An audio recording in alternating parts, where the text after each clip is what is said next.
Shalom and welcome to another in our series of podcasts from Temple Beth Am, a dynamic center for conservative Judaism in Los Angeles. This is a recording of a Passover teaching by Rabbi Adam Kligfeld and by Rabbi-Cantor Chorny. We're going to spend, 30 or 40 minutes doing some singing, some quiet mindfulness, and some study as we dig into some of the themes and the music of Pesach.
It's a skill to let silence really come.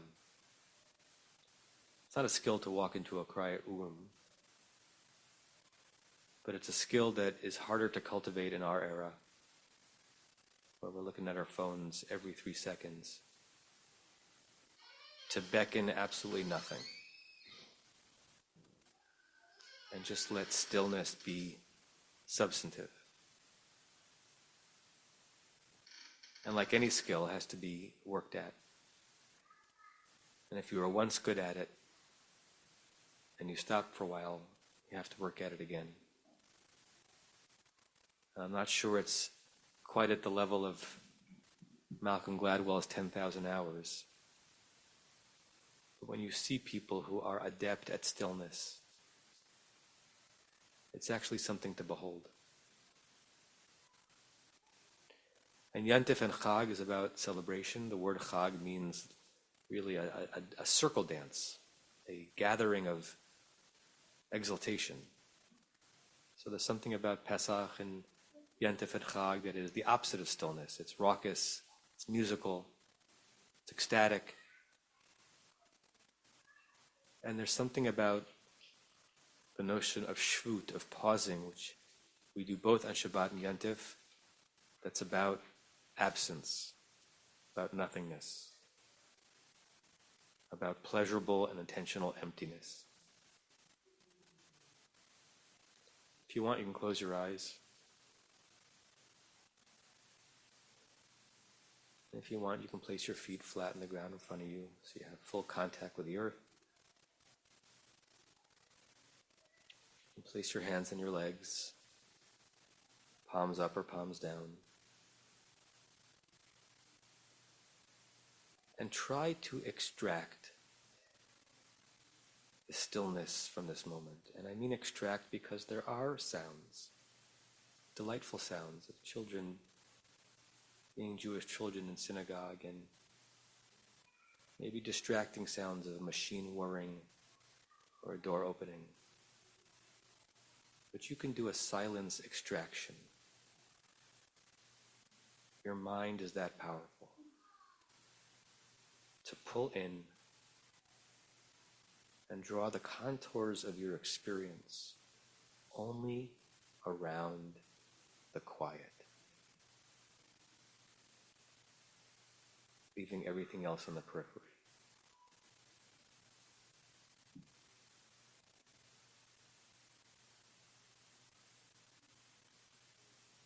And notice how that feels in your body.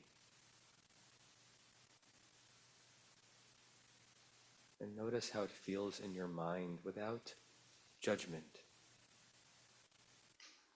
Does it bring a sense of agitation because you're wondering what you're missing? You're trying to control yourself from thinking. Does it bring a sense of serenity that you didn't realize how much you wanted? Or both?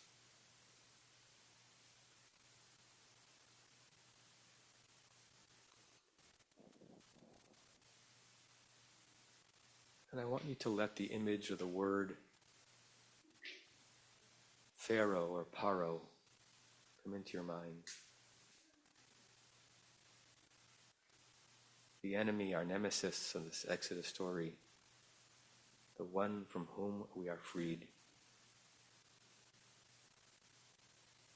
And I want you to let your mind build an edifice around Pharaoh with two sides. The two enduring messages from Pesach. Don't ever submit to Pharaoh again.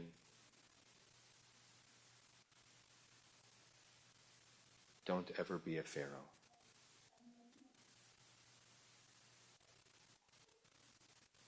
Don't ever yield to the pharaohs around us, because there are many. And don't let Pharaoh build up inside you.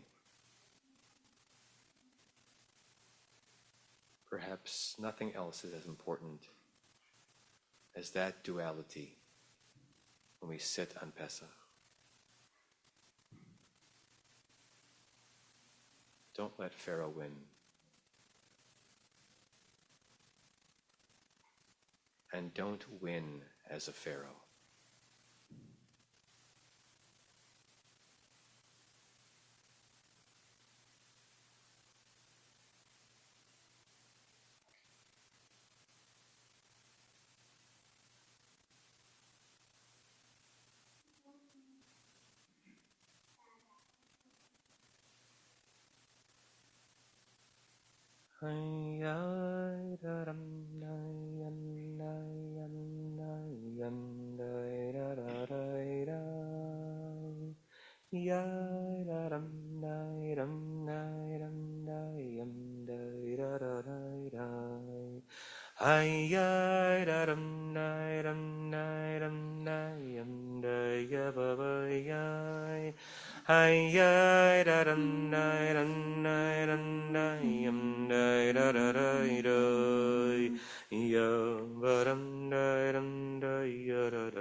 When you're ready, you can open your eyes.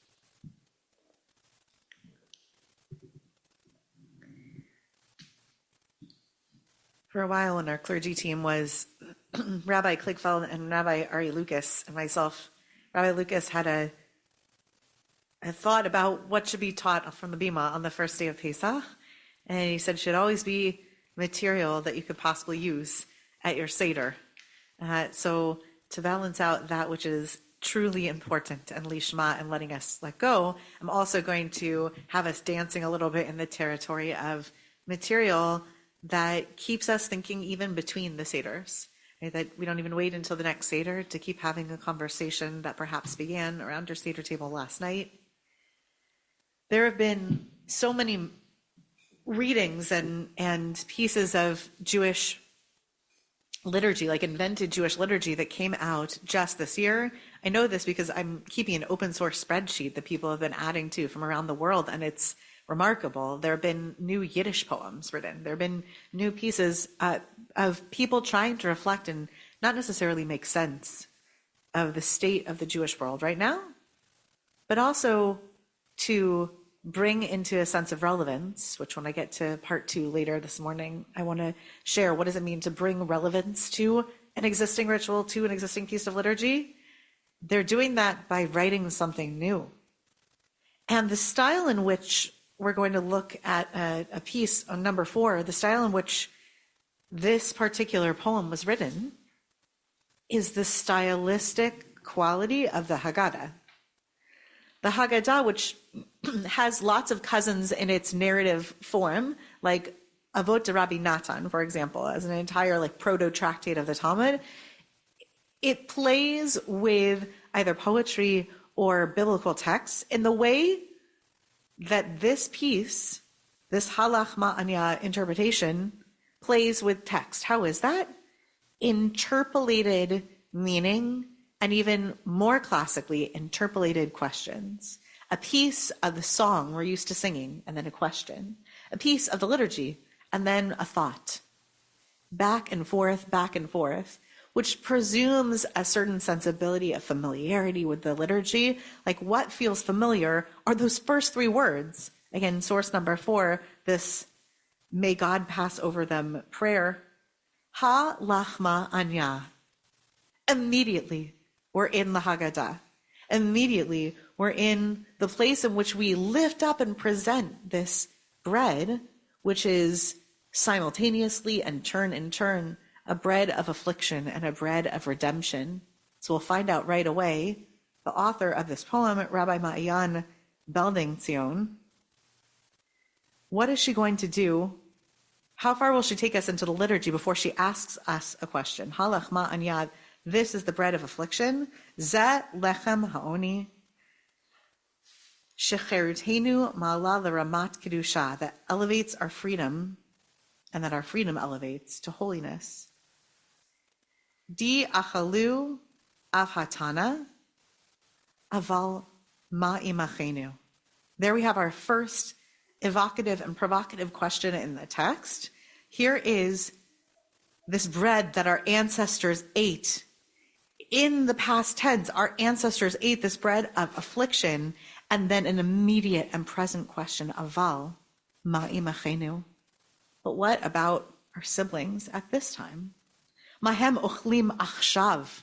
What do they eat now? Taking us right into the present tense.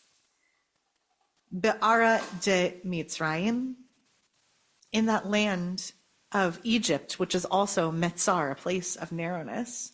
Sham, b'minharot hatzarot, there in the narrow tunnels. Hanishar bichlal lechem, is there any bread left? And of course, what tunnels is she invoking in this poem? The tunnels that can be found like a maze beneath Gaza, the ones which Rabbi Shapiro described this past Shabbat morning, that are now being brought above ground in art exhibitions in Tel Aviv so that people can bring themselves to pass through those tunnels to understand what narrowness exists there. So she's evoking the sense of narrowness and of hunger and of wondering what bread they might possibly have to eat. But now, the past, but now. Kol dichfin yitei v'yehol. This is the call to action for us from the Seder table. Everyone who is hungry, they should come and they should eat. Kol pita avesha shetashir otam chayim. Every little bit of dried up pita that gives to them, that even offers a fraction to them of life. Gam hi ta'ale leramat kedusha. So too should that little slice of pita rise up to be something holiness. There's a beauty in the language of the rising as well, given the flatness of matzah and this idea that we are brought low by the bread of affliction, or rather the bread of affliction shows us how low we are brought. And instead she says to the ramat kedusha of bread, that fluffiness. Once you eat Israeli pita, you don't go back, right? There's nothing like it in the world. And here she's saying even those little dry crusts that are nothing like what you would want to savor, they too become a bread of holiness, just like our flat matzah, just like we have been building up for maybe even a month, the taste, so that last night, hopefully, matzah felt tasty to you, like you desired it. That is the taste that she is evoking. That for somebody in the narrowness of a tunnel and the not knowing in a captivity, that a crust of bread, a matzah, if you will, it becomes their elevated, holy bread giving them life. Kol ditzrich yetei v'yifsach. Everybody who is in need, come and be a part of our Passover, but also experience being passed over by a Holy Spirit. Bizchut avotenu v'imotenu. She inserts this notion, this feeling of plea that we get sometimes in Reshut and the poetry of our Siddur, by the merit of our ancestors, bizchut tchinotenu utfilotenu, by the merit of our pleas and our prayers, bizchut ma'aseh hagvura, by the merit of the deeds of the heroes, gibor, the gevura, the heroism of our people and our homeland, chesed, the handivut, the chesed, the abundant generosity that was not earned, but rather undeserved, the generosity that we offer when we hear the cries, calling out, Yifsach alehem malach hamavet, may the one who is responsible, this angel who is responsible for bringing people into the world of death, not life, may they pass over, Yifsach, over them, the Yotzi'im Adonai Misham, and God should bring them out from there. And now our there is in our minds in the tunnels. Our mind is with that crust of bread. Our mind is with those who need the blessing of Pesach, of being passed over. Biyad chazaka v'zroa netuyah, the language of our Haggadah, with a strong hand and with an outstretched arm. Hashana hem sham. This year, they are there, bidei oyev ve'anachnu itam, in the hands of our enemies, and we are with them. It's a ke'ilu statement, just like elsewhere in the Haggadah.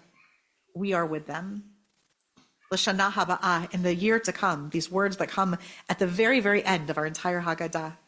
What is her prayer? Ve'ara de Yisrael yoshvim berosh hashulchan, sitting right there in the land of Israel, at the head of the table, the figurative table, the actual Seder table, bilvush lavan sharim v'shirei chag, dressed in white, they will sing the songs, or perhaps anachnu shirim, there's no subject there, will sing the songs of the Seder Pa'am, Yisapru li'aldehem, once. They will go on to tell their children, Hayinu avadim ve'ata b'nei chorin, we were, in the past tense, captive. Now we are free. I'm just going to add a very quick coda to this teaching and share with you that the author of this poem was once known as Jess Belding, an American student at Yale University. She was a committed anti-Israel activist when she began corresponding with a young woman named Ronnie, who became her fiance. She converted to Judaism, and as this article highlights from Times of Israel from 2018, she converted to Zionism. And she found a love through the stories and the pictures of her now mother-in-law, who was hiding in a bomb shelter. It not only humanized it, but it broke open a love in her that had her falling in love with an Israeli, falling in love with Israel. And she graduated this year from the Schechter Rabbinical Seminary in Jerusalem. So I'm not going to have us read back through it now with that gloss, but I encourage this for you to take this with you, and whether it's in a moment of quiet today or perhaps even at your own Seder table, to come back to it and ask, what does it mean for her to write these words ki'ilu, as if, having chosen to be a part of a people who are in the past tense and in the present tense in narrow places and are praying for the year to come to bring freedom. Back to page 1, number 2, we're going to sing the Hisha Amda section of the Haggadah to a tune we use at our Seder, and then we're going to go and look at it a little more closely. Number 2. Vehi she'amda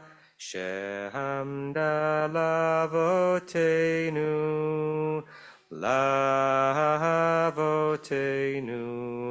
ve'lanu vehi she'amda lavotenu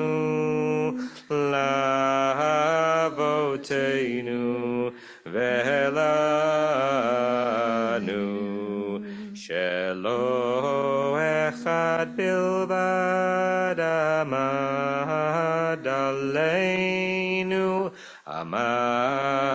aleinu lechalotenu ela shebechol dor vador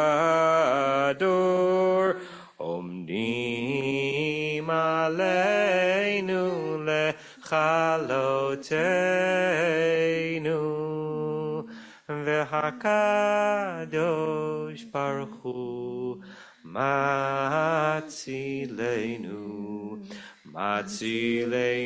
mi'adam v'hakadosh baruch hu matzilenu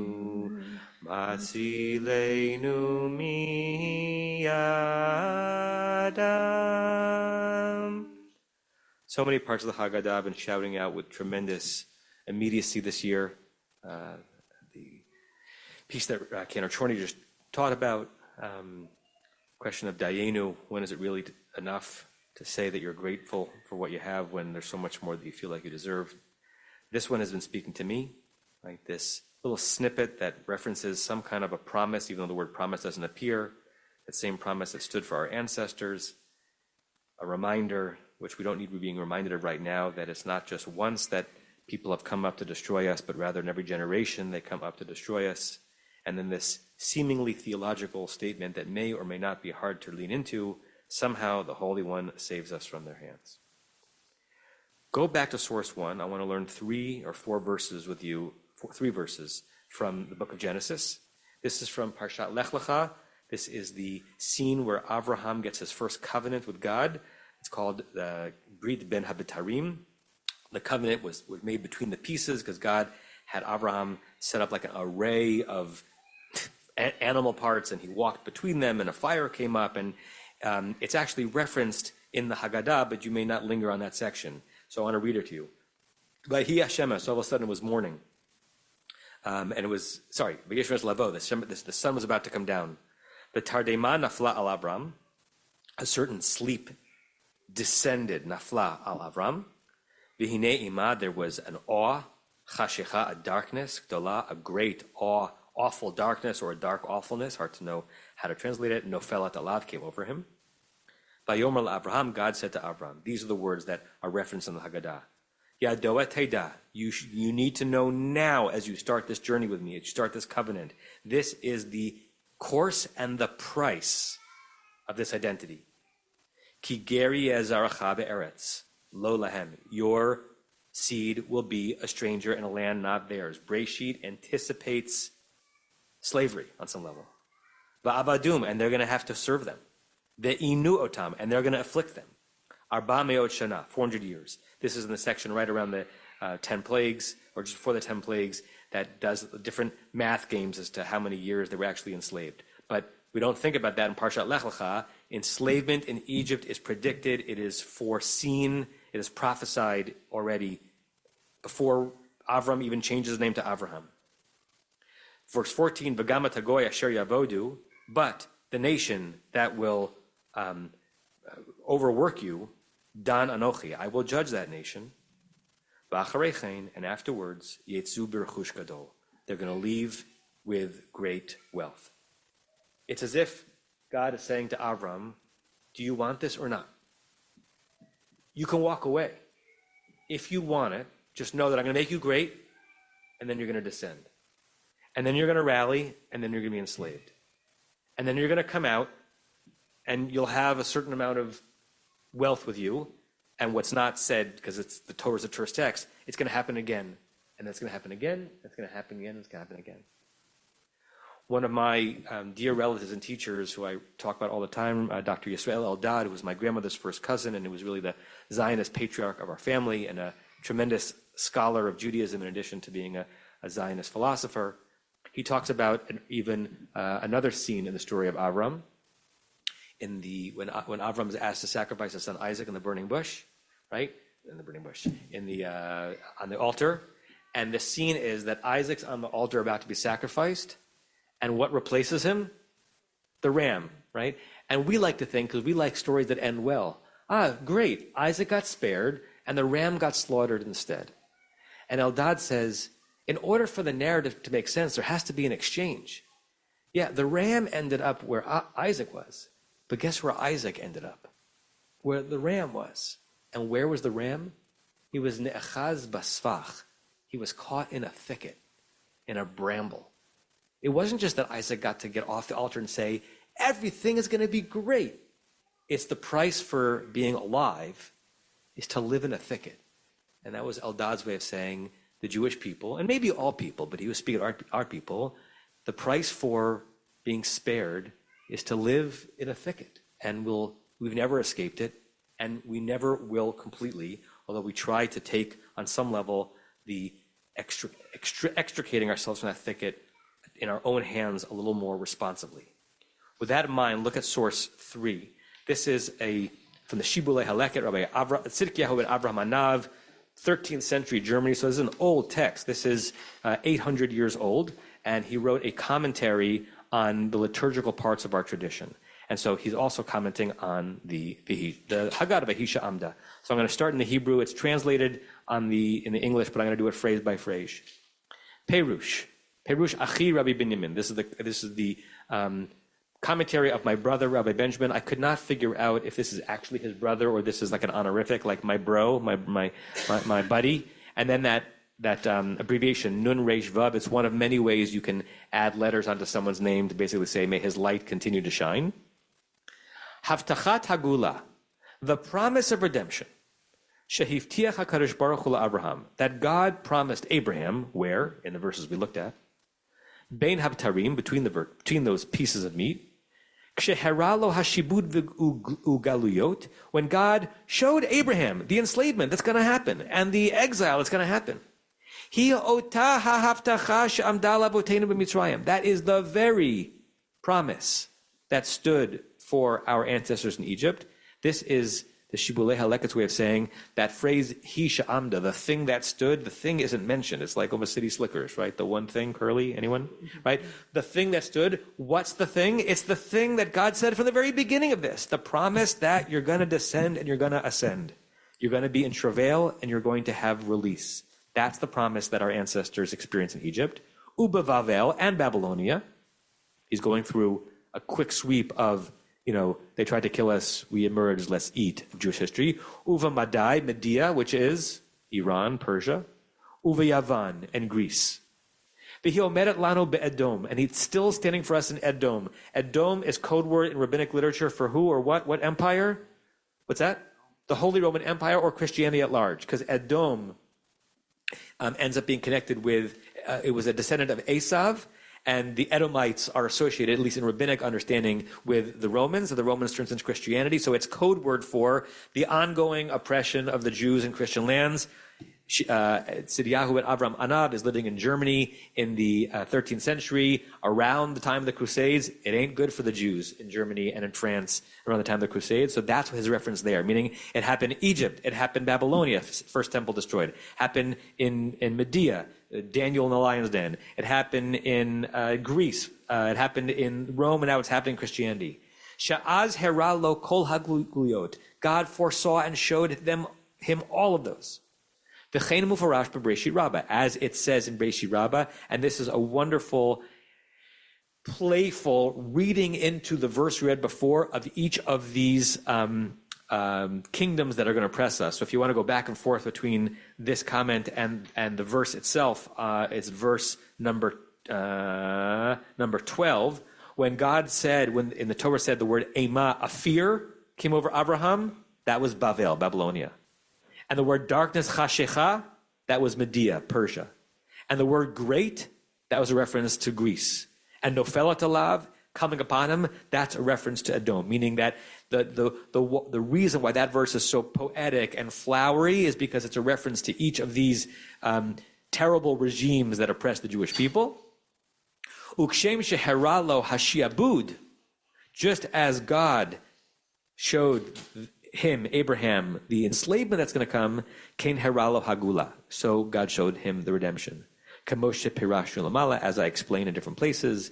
V'acharechein yitzu b'rechush gadol. After that, God said, they're going to leave with a great wealth. Al kulan hu omer kain. God was talking about it every time it happens. Every time the Jewish people emerge from lowness and degradation and devastation, we're going to have some substance. We're going to have earned it. But don't think it's going to last. Listen, I don't want to be a Chicken Little, but the era of general American welcoming and celebrating of the Jew may not be over yet, but it won't last forever because nothing lasts forever. It just doesn't. And certainly nothing lasts forever when it comes to the welcoming of the Jew in a foreign society. It will not last forever. What we're seeing right now might be a dip that will turn into a mountain. I don't know. It also might be a Marianas Trench that we're about to fall into. I don't have the prophecy of the book of Genesis, but I have, and Shibbolei Haleket has the sweep of Jewish history to know that we have to soberly confront the fact that this is how it has always been, and we have to ask questions about how we at least protect ourselves and one another when the next wave comes. Shibbolei Haleket continues at the bottom of page 2. This is not a one-time thing. Kalomar, lo hamitzrim bilvad amdu lahara lanu. It's not just that Egypt did evil things to us. Ela b'chol dor v'dor, every generation omdim aleinu lahara lanu. They stand up to do evil to us. Top of page 3. Ulachalotenu, and to try to destroy us. Bechoach otah hagzeira. This part gets theologically complex. They tried to destroy us through the strength of the very decree of exile, meaning that God is somehow part of that. That's hard for us to really lean into. That even in our descent, that's part of God's plan. Shenigzeru bein hagzarim, that was decreed when Avraham stood there at the beginning of Jewish peoplehood. V'hakadosh baruch hu matzilenu tamid mi'adam, and the Holy One, however you understand God, an actual separate transcendent force or some power in the world that comes up within us. The Holy One, Matzilenu Tamid Mi'adam, God finds a way to save us from their hands. Kasher hivtachnu, as God promised us. This is very, very present right now. And it's probably both the case that those who think it's 1939 are wrong, and those who think it's 1984 are wrong. And it's probably somewhere in between. And on a seesaw, we don't know which direction it's going to go. But it hasn't changed much in 3,000 years. Stuart? Try to imagine why this prophecy is brought to Abraham as a choice. Because people are on live stream. It's hard to imagine why, if this prophecy is brought to Abraham as a choice, why Abraham said yes. Yeah. I mean, why would one say yes to this? Yeah. Right, it's tevya-ish, right? God, couldn't you choose someone else occasionally? Like this chosenness, however you understand that to mean, it's getting tiring. Why should Abraham choose a scenario whereby God is implicit in the depths to which the Jewish people will be brought? Yeah. And God being implicated in the depths to which the Jewish people are brought can also be understood in at least two ways. Implicated, meaning responsible, part of the divine plan, which has real theological challenge to us, or take the modern Hallmark card Footsteps poem, with us there. Right? God was with us in Egypt. God was with us on the waters of Babylon. God was with us in the Inquisition, and God is with us today in the bunkers. So with that in mind, we're going to sing V'hisha Amda one more time with those ideas lingering. Rabbi Chorny is going to do one more thing, and then we're going to say Kaddish, because we did offer this as an opportunity to say Kaddish both for the people here and on live stream. And I know of at least a few people who are live streaming, and our current ruling at Temple Beth Am is that we're including digital joiners of a minyan just for the recitation of Mourner's Kaddish. So we will say Mourner's Kaddish. But first, let's sing V'hisha Amda one more time, source number 2. She'amda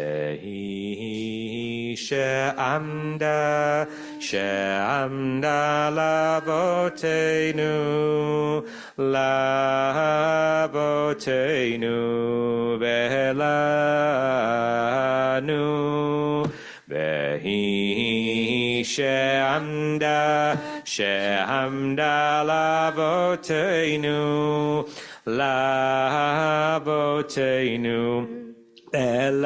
Elanu shelo echad bilbad amad aleinu amad lenu lechalotenu ela shebechol dor vador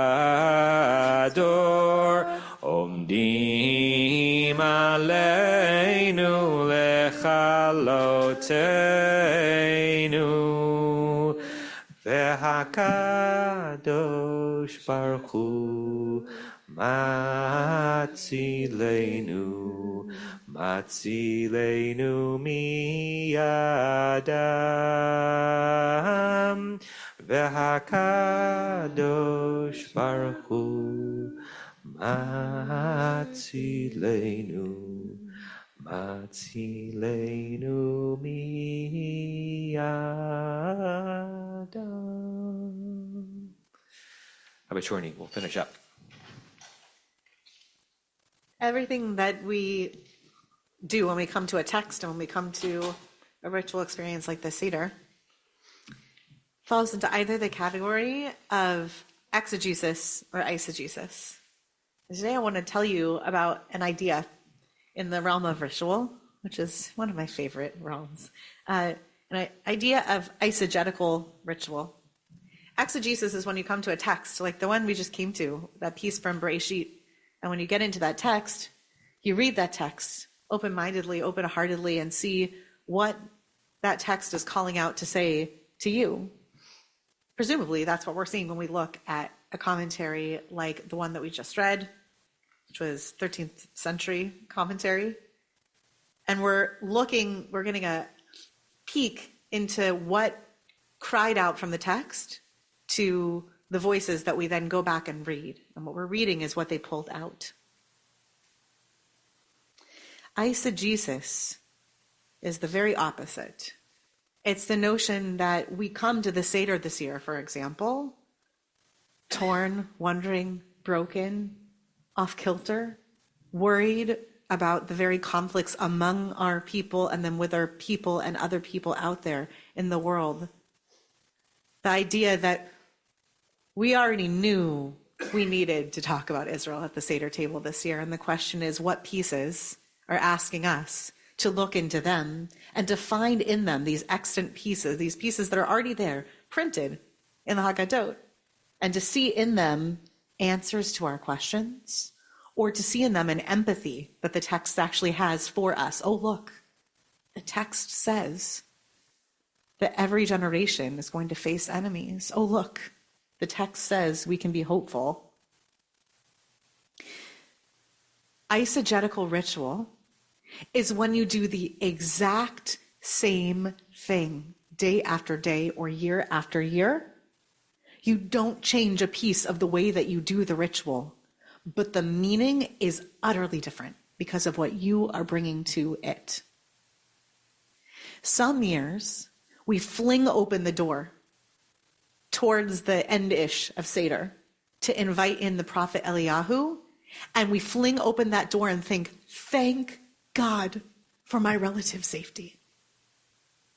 Thank God I live in a neighborhood where I can fling my door open and sing Eliyahu Hanavi. I am so safe. Some years, we even call out and shift the text just a little bit and say, Shvoch avatcha, pour out your love, God, on all of the people who have helped to build this bubble of safety around us, both our own people and others. And some years, we think, let's open the back door, not the front door. And even then, when we fling it open, we think, Shvoch hamatcha, the text in our Haggadah is telling us that it's an appropriate moment for us to look out into the darkness of the night and say, God, now's your moment to protect us and to be a guardian. Ritual eisegesis is extraordinary. It lets us learn muscle memory. It's the reason why the Musaf Amidah that we'll come to in a little bit when we return to services can be exactly the same text that we read last Pesach, and we are different. The text is the same. We are different. The holiday is the same. We are different. The story from Exodus is the same. We are the ones who are different. This little poem, which has emerged from modern Israeli authorship, it's been, I've noted that it's not credited to any one individual, which somehow makes it powerful. I like to say that the greatest honor I'll ever have as a Jewish musician is if someday someone's singing the tune that I wrote and they say, no, it's just traditional. We don't know the author of it, right? So already the fame, or perhaps infamy, depending on the way that you read this poem, is profound. And here's what it says, imagining flinging open the door at that moment in the Seder. So that we said this last night, and it was something for me.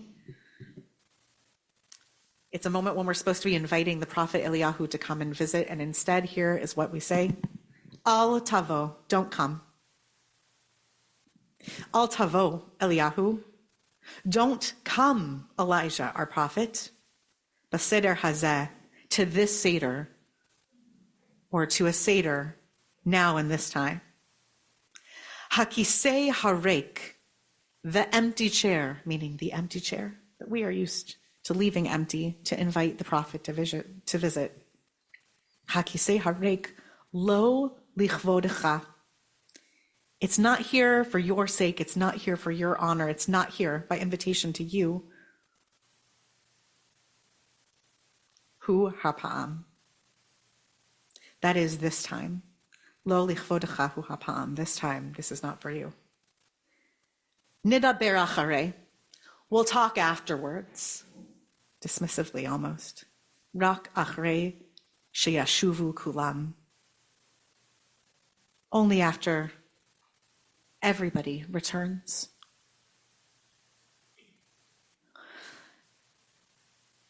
The empty chair is the same empty chair that we leave open at a Brit Milah.